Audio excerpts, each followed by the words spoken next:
قوموں کو جوڑ کر رکھنے کے لیے کچھ تجربات اور اصول تاریخ میں ہیں۔ جس ملک میں، جس علاقے میں لوگ مختلف قبائل کے اور مختلف خاندانوں کے رہتے ہیں، آخر قبائل اور برادریوں کا آپس میں جوڑ ہوتا ہے، اور اربوں کا قبائل اور برادریوں کا جوڑ ایسا تھا کہ اختلاف عقیدہ کے باوجود برادری کا تیر زیادہ ہدف جاتا تھا۔ مثلا ان کو پتہ تھا، جو حضور صلی اللہ علیہ وسلم کے مخالف تھے، ان کو پتہ تھا کہ اگر ہم نے حضور کو قتل کیا تو بنو ہاشم سارے ہمارے خلاف ہوں گے۔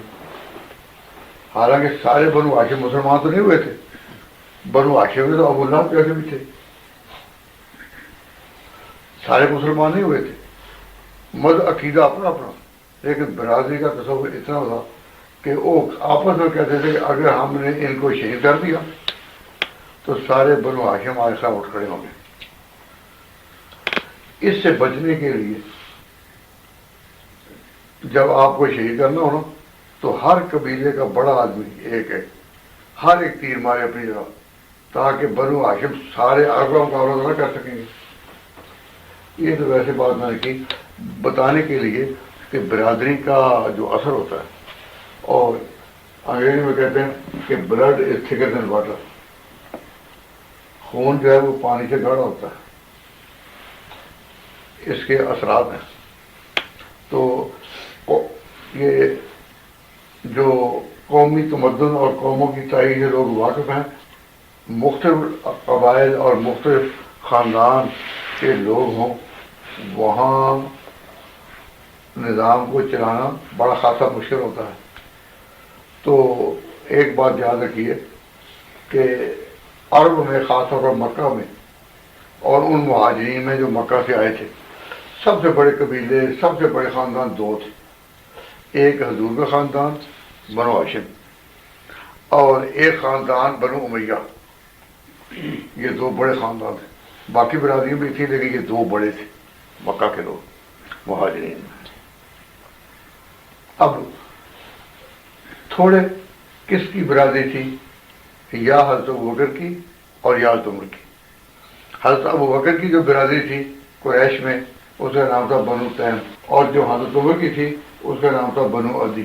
تو بنو عدی تھوڑے سے تھے، اچھا قبیلہ لیکن تھوڑے سے، اور بنو تیم بھی تھوڑے سے، اور بنو امیہ بہت سے، اور بنو ہاشم بھی بہت سے۔ اب اس فضا میں ایک قوم بنانی ہو تو پیغمبرانہ بصیرت کیا ہے؟ نبی پاک صلی اللہ علیہ وسلم نے جب مسلمانوں کو جوڑا اور ایک قوم بنایا، ایک امت بنایا، تو آپ کی دانش کا، آپ کی سمجھ کا، آپ کی فراست کا تقاضا یہ تھا کہ جب بیماری کے دنوں میں اپنا قائم مقام سامنے لانا ہے نماز پڑھانے کے لیے، تو وہ لایا جائے کہ جس کی بڑی برادری نہ ہو، کیونکہ جب بڑی برادری ہوگی تو پھر برادریوں کے چکر پھر اس کے مقابلے میں بڑی پھر اٹھے گی نا، بڑی برادری ہوگی نا مقابلے میں بڑی اٹھے گی، تو وہ پھر امن نہیں قائم رہتا۔ تو آپ کی حکمت یہ تھی کہ بڑی برادری کا آدمی نہ، تاکہ جو آئے اپنے علم پر، تقوی پر، اپنے مقام پر، اپنی شخصیت پر بڑا ہو۔ جو بڑا ہو شخصیت پر بڑا ہو، برادری پر بڑا نہ ہو۔ تو حضور نے حضرت عمر صدیق کو آگے کیا، اور حضرت عمر صدیق نے حضرت عمر کو آگے کیا، کیونکہ یہ بھی برادری میں اسی مقام پر تھے جس پر وہ خود تھے۔ تو حضرت عمر رضی اللہ تعالیٰ عنہ کا جتنا مقام ہے علم میں، تقوی میں، حسن انتظام میں، وہ شخصی طور پر ہے، برادری کے طور پر نہیں۔ اللہ تعالیٰ نے ان کو بڑا کامیاب کیا۔ تیسرے درجے میں حضرت عثمان غنی آئے، یہ بڑے قبیلے کے تھے، یعنی بنو امیہ کے۔ تو پھر جو منافقین تھے انہوں نے بنو ہاشم کو ابھارا کہ ان کے ٹکرا دیں، اور اخیر دم تک وہ اسی کوشش میں رہے۔ چوتھے نمبر پر حضرت علی آئے، وہ بنو ہاشم کے تھے، وہی بڑا قبیلہ تھا۔ تو ہاشمی اور اموی ٹکر پیدا کرنے میں منافقین کو موقع مل گیا، کب؟ جب ان کی باری آئی۔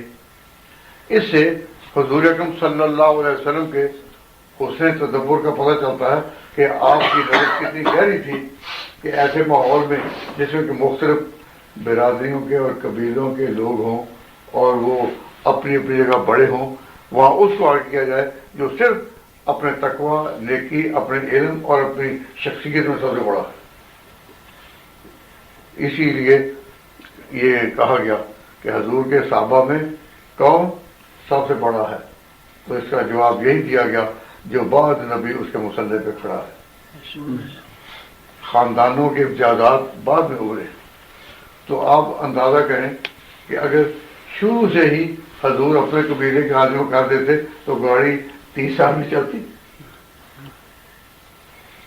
حضور اللہ کا انتخاب تھے، ان کے بارے میں تو انگلی نہیں اٹھ سکتی تھی، لیکن اگر بنو ہاشم کا کوئی آدمی حضور کے قبیلے کا شروع سے آ جاتا تو جو عرب کی زمین تھی کیا اس کی متحمل ہوتی؟